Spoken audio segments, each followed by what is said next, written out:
Samweli wa kabiri igice cya mbere. Nuko Sawuli aratanga, kandi Dawidi atabarutse avuye kwica Abamaleki, ageze i Sikulagi ahasibira kabiri. Ku munsi wa gatatu haza umugabo uvuye mu rugerero rwa Sawuli, ashishimuye imyenda ye, yisize umukungugu mu mutwe, ageze kuri Dawidi yikubita hasi aramuramya.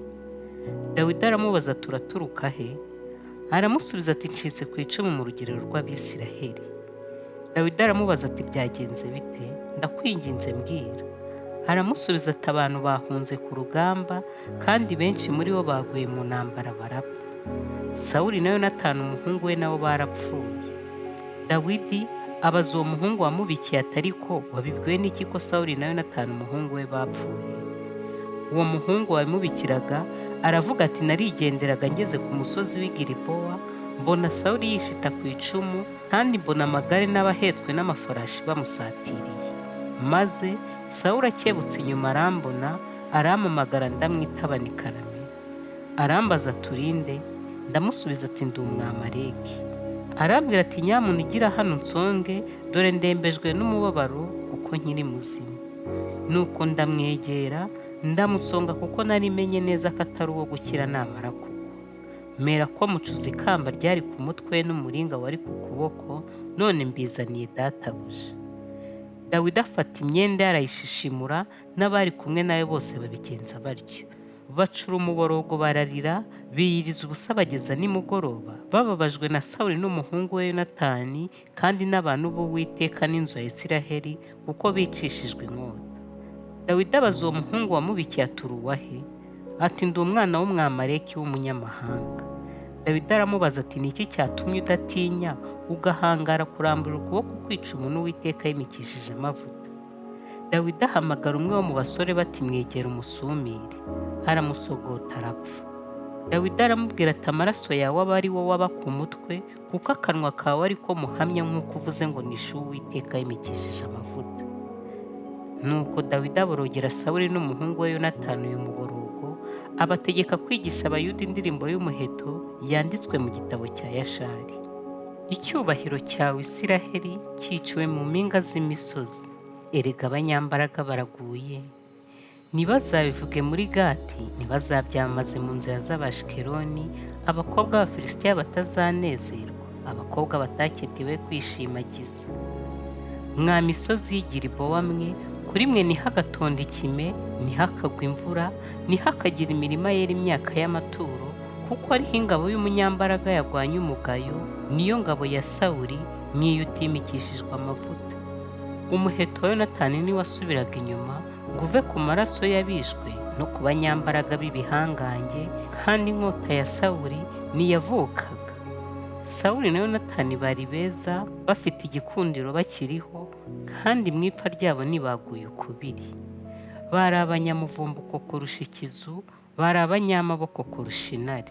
Bakobwa ba Isiraheli, nimuririre Sawuli, wabambikaga imyenda y'imihemba yo kurimbana, warimbishaga imyambaro yanyu izahabu.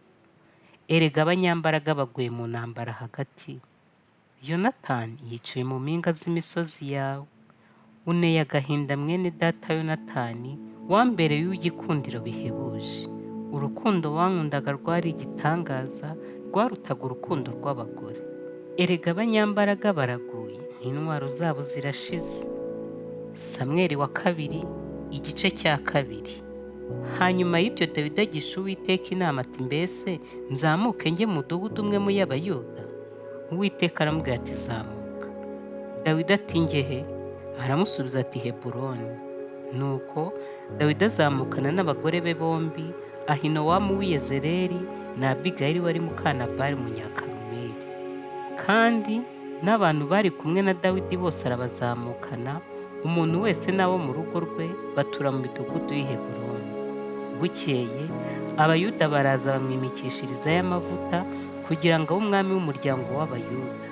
Bukeye babwira Dawidi ati ab'i Yabeshi y'i Gileyadi nibo bahambye Sawuli. Nuko Dawidi atuma intumwa ku b'i Yabeshi y'i Gileyadi, arababwira ati muragahirwa n'Uwiteka, kuko mwagiriye shobuja Sawuli imbabazi mutyo, mukamuhamba. Nuko rero Uwiteka abagira imbabazi n'umurava, nanjye nzabitura iyo neza, kuko mwagize mutyo. nuko none mugire amaboko mube intwari, kuko shobuja Sawuli yapfuye, kandi ab'umuryango w'Abayuda banyimikishije amavuta ngo mbe umwami wabo. Bukeye Abuneri mwene Neri, umugaba w'ingabo za Sawuli, yari yarajyanye Shibosheti mwene Sawuli, aramwambutsa amujyana i Mahanayimu.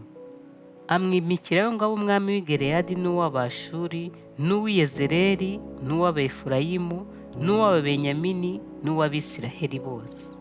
Kandi Shibosheti mwene Sawuli yari amaze imyaka 40 ubwo yimaga muri Isiraheli, amara imyaka 2 ari ku ngoma. Ariko umuryango wa Yuda wayobokaga Dawidi. Kandi igihe Dawidi yamaze i Heburoni ari umwami w'umuryango wa Yuda, ni imyaka 7 n'amezi 6. Bukeye Abuneri mwene Neri n'abagaragu ba Shibosheti mwene Sawuli barimuka, bava i Mahanayimu bajya i Gibeyoni. Yowabu mwene Seruya nawe n'abagaragu ba Dawudi barasohoka, bahurira nabo ku kidendezi cy'i Gibeyoni, bicara hasi, bamwe hakurya y'icyo kidendezi, abandi hakuno yacyo. Abuneri abwira Yowabu ati, ndakwinginze abasore bahaguruke batwiyereke. Yowabu ati, nibahaguruke. Nuko barahaguruka barababara, abo mu ruhande rwa Benyamini n'abagaragu ba Shibosheti mwene Sawuli baba 12, kandi abo mu ruhande rwa Dawidi nabo baba 12, baherako barasakirana. Umuntu wese asingira umutwe wa mugenzi we, batikurana inkota mu mbavu, bacurangukiraho icyarimwe. Nicyo cyatumye bahahimba Helikati Hasurimu, hari Gibeyoni. Uwo munsi haba intambara ikomeye cyane, Abuneri n'abasirikare baraneshwa, bahunga abagaragu ba Dawidi. Kandi bene Seruya 3 bari bahari, ni baba Yowabu na Abishayi na Asaheli, kandi Asaheli uwo yari nyakayaga nk'isarabo yo mu gasozi. Nuko Asaheli akurikira Abuneri, agenda adakebakeba iburyo cyangwa ibumoso ngo ateshuke Abuneri. Abuneri akebutse inyuma aravuga ati, Asaheli we, mbega ni wowe? Nawe aramusubiza ati, ni njye. Abuneri aramubwira ati, gana iburyo cyangwa ibumoso, ufate umusore umwambure intwaro ze. Ariko Asaheli yanga kumuvirira. Abuneri yongera kubwira Asaheli ati, nyura hirya winkurikira. Mbese ntagutsinda aha, waba uzize iki? Uretse ibyo ntakubitana amaso ne na Yowabu mwene so. Ariko yanga guteshuka. Nicyo cyatumye Abuneri amutikura umuhunda w'icumu rye ku nda rigahinguka inyuma. Asaheli yikubita hasi agwaho. Abantu bageze aho Asaheli yaguye barahagungugirira. Ariko Yowabu na Abishayi bakurikira Abuneri, bageza ku musozi wa Amu uteganye n'i Giya, mu nzira ijya mu butayu bw'i Gibeyoni, izuba ribarengeraho. Nuko Abenyamini bateranira kuri Abuneri baba umutwe umwe, bahagarara mu mpinga y'umusozi. Abuneri ahamagara Yowabu aravuga ati, mbese inkota izahora ibaga iteka? Ntuzi ko amaherezo yabyo azaba umubabaro usharira? Ariko uzagezayo kudategeka abantu bawe ngo bareke gukurikirana bene wabo. Yowabu aramusubiza ati, ndahiye Imana ihoraho, iyaba utavuze iryo jambo abantu bajyaga gukesha ijoro, umuntu wese agikurikiranye mwene se. Nuko Yowabu avuza ikondera, abantu bose barahagarara, ntibakomeza gukurikirana Abisiraheli cyangwa kubarwanya ukundi.